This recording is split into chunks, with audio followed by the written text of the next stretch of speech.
YouTube vs réalité. Et alors surtout, c'est un clip que vous connaissez pour certains, à hauteur aujourd'hui quoi, 6, 7, 8 millions. Le deuxième. Rap versus réalité 2, il est bientôt à 11 millions. 11 millions bientôt, le premier à plus de 26 millions, donc c'est un vrai succès. 27, le mec est chiant. Non mais le mec, ouais, il ressort tout. Alors je ne vous parle pas de mes qualités, mais je vais vous donner les chiffres exacts. 27 millions. Ça représente ce que je te disais plus tôt, c'est que même avec le temps, les gens continuent à suivre et au contraire, il y en a plus qu'avant même.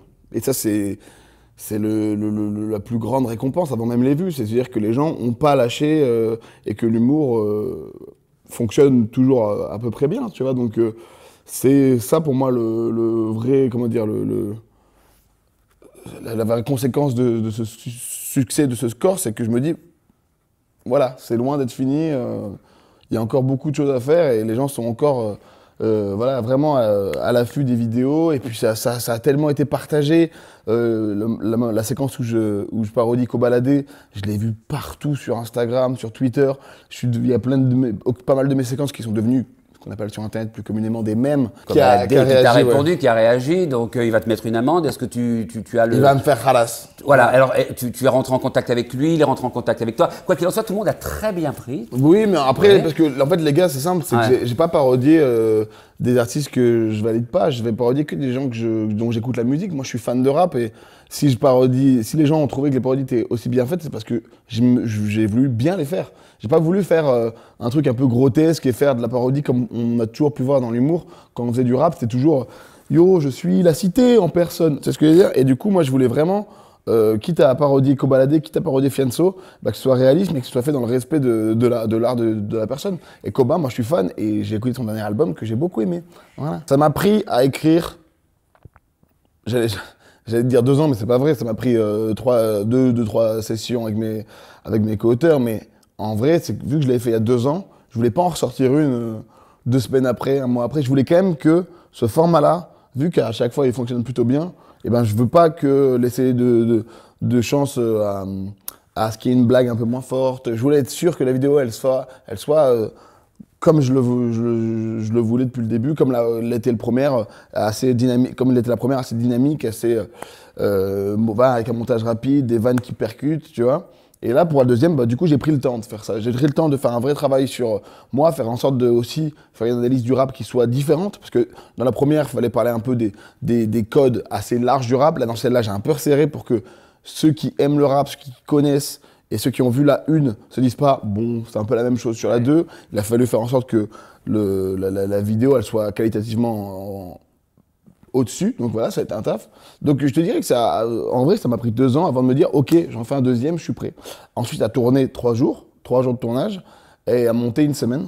Mais le montage, je l'ai vraiment fait dans l'urgence, parce que je m'étais dit, à chaque fois, tu ne te laisses pas de deadline, tu te dis, vas-y, tu la posteras quand elle sera prête. Et des fois, c'est con, mais juste de mettre une deadline, ça accélère ton rythme, et ça développe aussi une créativité dans le montage, dans les idées que tu vas avoir, dans tout ça, le côté d'urgence. Et c'est ce que j'ai ressenti sur celle-là. Et il y a eu un gros taf qui a été fait au montage, en plus du tournage, en plus de tout ça.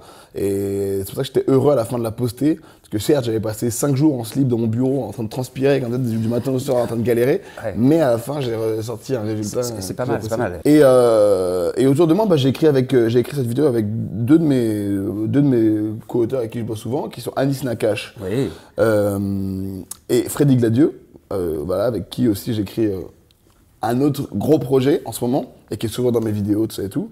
Projet pour le cinéma, peut-être?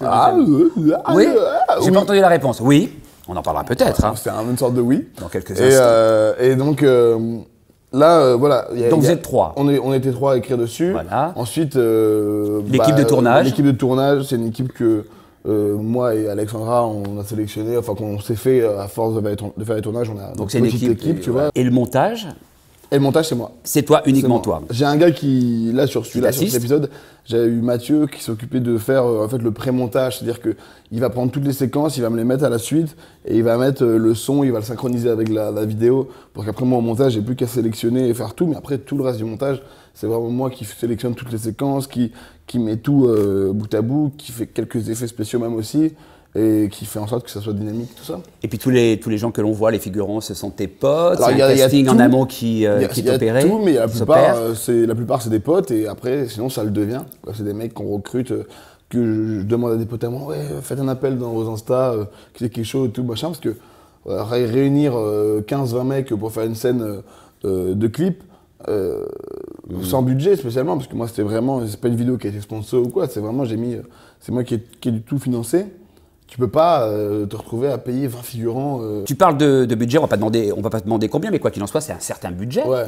Donc, est-ce que c'est rentable lorsque l'on propose au public et au plus grand public possible, le plus large possible? Est-ce que c'est quelque chose qui est rentable ou est-ce que c'est une vitrine que tu En fait, si je faisais des blagues plus gentilles, plus soft, avec moins de gros cul sur moi et de toutes les Il n'y a pas que des gros culs sur toi, mais il y en a un en particulier magnifique. Voilà, des insultes, je filme de la fausse drogue, ça et tout.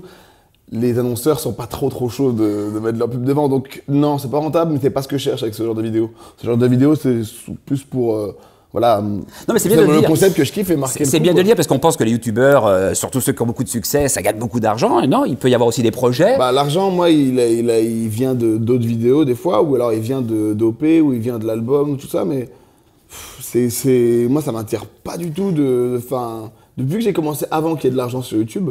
J'ai jamais eu ce problème vraiment. Tu sais, moi j'ai commencé, il n'y avait pas d'argent sur YouTube, il n'y avait pas 2001. Ça. Donc quand c'est arrivé, moi j'ai fait, franchement c'est cool, mais ça me motive pas plus qu'avant.